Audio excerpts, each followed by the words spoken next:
pasang susuk, job mulai banyak, Iya, benar. kerjaan banyak. Artinya keuangan juga sudah mulai ada ya. Sudah mulai ada. Ada hubungan dengan suami kah, komunikasi suami dengan anak yang ditinggalkan setelah Ibu Yuli udah punya uang? Saya emang dari hasil itu emang sengaja saya nyimpen buat tabungan, Mas. Tapi saya akhirnya pulang ke kampung dengan harapan si suami sama anak itu senang dan bangga sama saya. Tapi nggak tahu ya, malah mereka nggak akan mengenali saya. Malah nggak mau ngerti, nggak mau tahu keadaan saya seperti apa. Malah si anak menjauh dari saya, kenal aja enggak.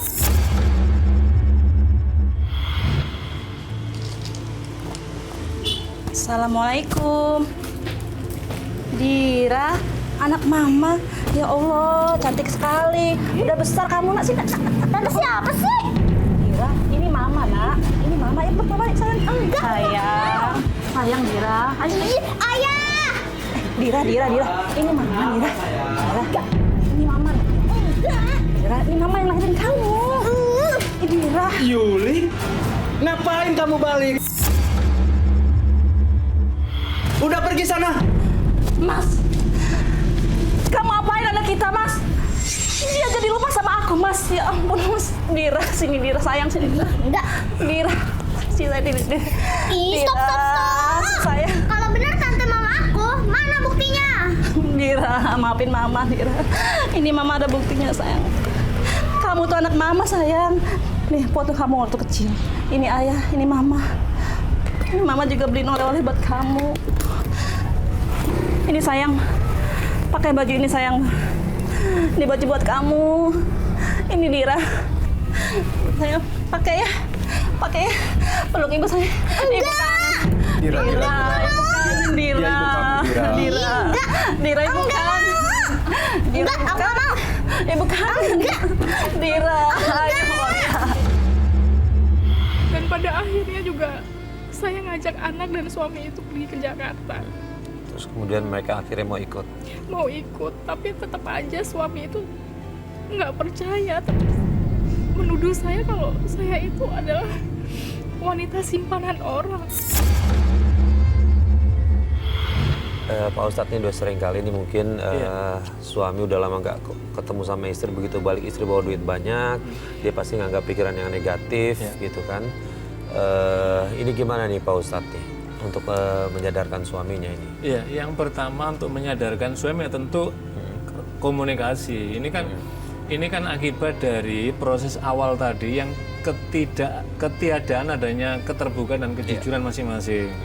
Orang itu kalau terbuka, ada kejujuran masing-masing, maka orang biasanya saling tafahum, saling memahami.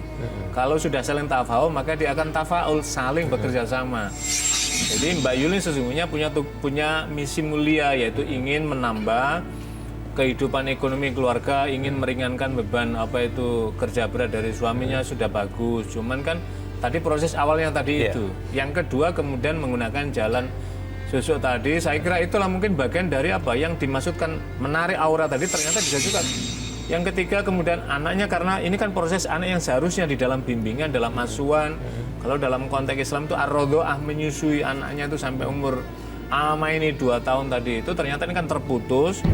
Jadi orang sering kali begini Mas Warid, orang sering kali, mohon maaf, ketika seorang ibu menyusui pada anak itu kan sering difahami hanya transfer physically, fisik yaitu transformasi ASI kepada anaknya, tapi jauh lebih daripada itu sesungguhnya adalah ada transformasi kasih sayang. Ada kisah menarik ketika beberapa tahun yang lalu di Belanda, itu ketika bagaimana wanita-wanita karir itu ketika memutus hubungan kasih dengan anaknya itu, dan bagaimana suasana ketika menyusui suara batin orang tua kepada anaknya itu masih tersambung, maka kemudian di sana menciptakan satu alat yang kira-kira bunyi alat ini setara dengan ketika kenyamanan anak seorang bayi sedang menyusui ibunya itu, dan ternyata biayanya sangat mahal sekali. Di sana dijelaskan ini padahal sudah sekitar 10 tahun yang lalu ini peralatan ini muncul, itu untuk 6 bulan saja alat ini harganya setara dengan $1.000. Kalau uang kita kan sekitar 14 juta. Kalau 2 tahun berarti kan kali 6 udah berapa kosnya? Apa mananya?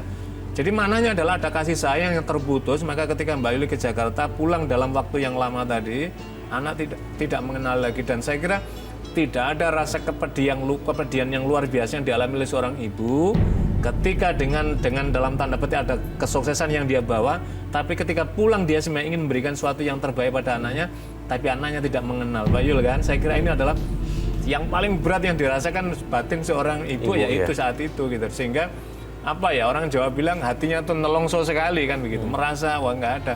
Ditambah lagi dalam tadi suami tadi, dan ternyata ketika sudah hijrah kembali pun suami ada kecurigaan pada Mbak Yuli. Inilah saya kira pentingnya para suami istri untuk saling membuka dialog dan kesepahaman supaya masing-masing tidak menimbulkan curiga. Yuli, setelah sudah sukses bisa dibilang begitu ya, bahagia hidupnya dengan suami sama anak di Jakarta? Tidak, Mas. Jadi suami menyuruh saya untuk berhenti bekerja, tapi saya tetap kekeh mau bekerja. Kalau saya nggak bekerja, kita makan dari hasil apa? Dari mana? Sedangkan suami sendiri kerjaan nggak menentu. Dengan sebagai seorang buruh bangunan, kadang ada, kadang enggak. Setiap saya pulang kerja, selalu kita berantem. Berantemnya boleh tahu gara-gara apa? Karena Bu Yuli Karena tetap suami kerja. itu menuduh saya itu selingkuh, Mas.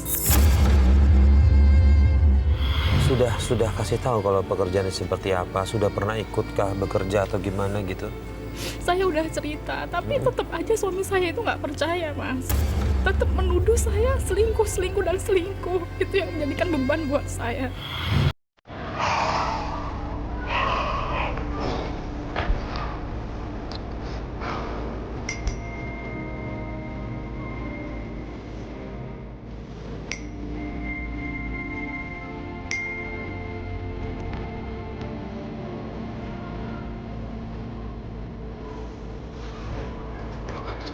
Yuli! Yuli, bangun Yuli! Bangun! Yuli! Apa sih Mas Alan? Lihat ini SMS. Yuli! Iya apa sih? Kasar banget sih jadi laki-laki. Kamu udah berselingkuh ya? Selingkuh apaan sih? Ini buktinya, kamu nggak bisa mengira lagi. Apa? Lihat ini, kamu sayang-sayangan ini, lihat sayang. Itu Sama teman lelaki saya, apa ini? Mas. Itu teman. Dasar wanita. Lihat ini, Aku apa buktinya? kamu sudah berani berselingkuh di belakangku ya? Aku cinta sama dia, Mas. Mas Bang. kasar. Mas jahat. Kasar. Oke, terus kemudian hubungan rumah tangganya setelah bersering berantem ada cerita apa lagi kah atau memutuskan untuk pulang lagi suami? Enggak. Pada suatu hari emang suami itu tahu kalau saya itu pakai susuk. Dan suami selalu berusaha untuk saya itu biar melepas susuknya tersebut. Dan pada akhirnya saya ngelepas itu susuk.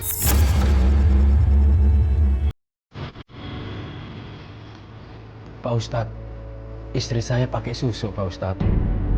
Jadi kedatangan kami kemari untuk melepaskan susunya, Pak Ustadz. Masya Allah, Bu Yuli, itu perbuatan yang dibenci oleh Allah Subhanahu wa Ta'ala. Bu Yuli mau matinya tersusah, Bu. Makanya saya minta Bu Yuli untuk berhenti. Saya bantu dengan cara Islam. Bismillah, Bu. Semoga bisa terlepas.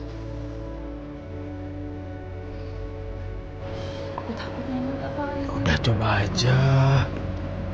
Itu lebih baik. Udah tenang. Nah, minum tuh.